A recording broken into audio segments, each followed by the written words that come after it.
Around 30 Russian soldiers have been killed as Ukrainian Air Force struck the position of Russian army personnel in the village of Kondratovka in Russia's border Kursk region, the General Staff of Ukrainian Armed Forces reported on Tuesday. The facility was completely destroyed, the enemy's losses amounted to 30 people, the General Staff stated. The attack on the gathering point of Russian soldiers significantly weakened Russia's ability to conduct active operations in the border regions of Sumy and Kursk that are of strategic importance for the defense of Ukraine, the General Staff noted. An attack has also been launched on border crossing in Russia's Belgorod border region. Russian military complains about Ukraine's use of cluster munitions, which destroy bridges and pontoon structures, as well as equipment and personnel. Ukraine has stepped up strikes at logistics and concentrations of Russian troops on Russian territory. Russia's Kursk region has been a focal point of hostilities in recent months, with Russia seeking to return swathes of lands seized by Ukrainian troops who launched a surprise incursion into the area August last year.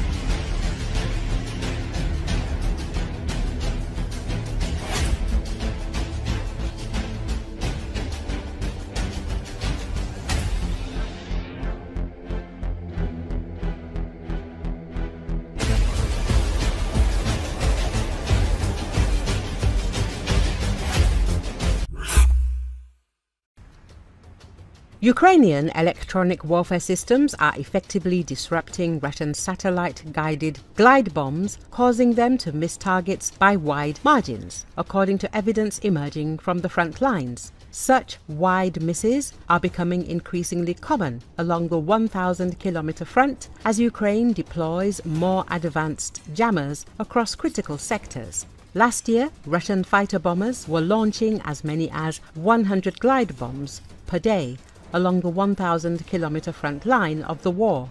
These satellite-guided bombs, such as the CAB or UMPK, could travel 40 kilometers or more, making them highly effective weapons for the Russians.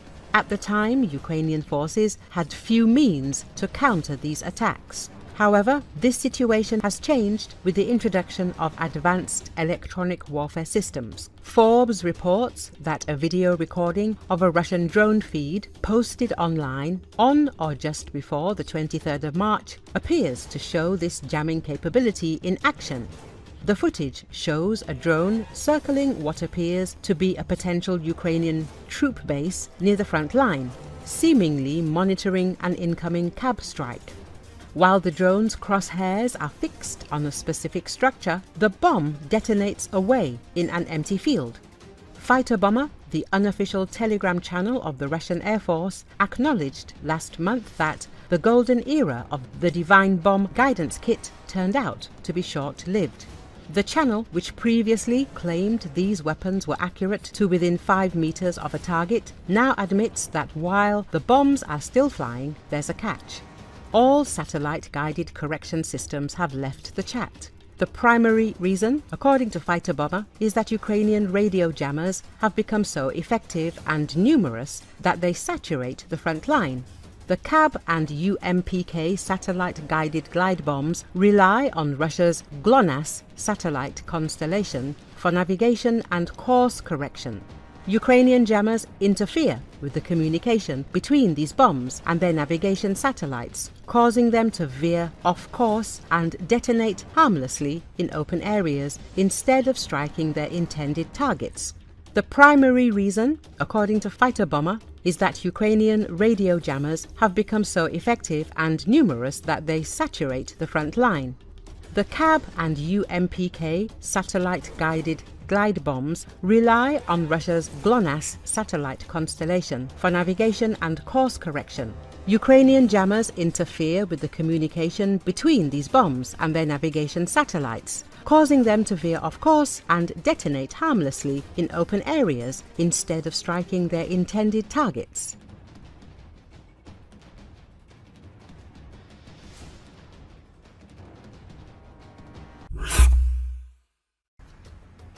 In the village of Repyakovka, Krasnoyarsk district in Belgorod region, Russian army soldiers looted the homes of Russians instead of protecting them. Russian soldiers entered Repyakovka to repel an attack by the Ukrainian armed forces on the Belgorod region, but decided to gut the homes of locals. There were no Ukrainian soldiers in the village, but Russian fighters were busy with their usual business, looting. Our soldiers are such good guys. They protect us. They climb into other people's houses.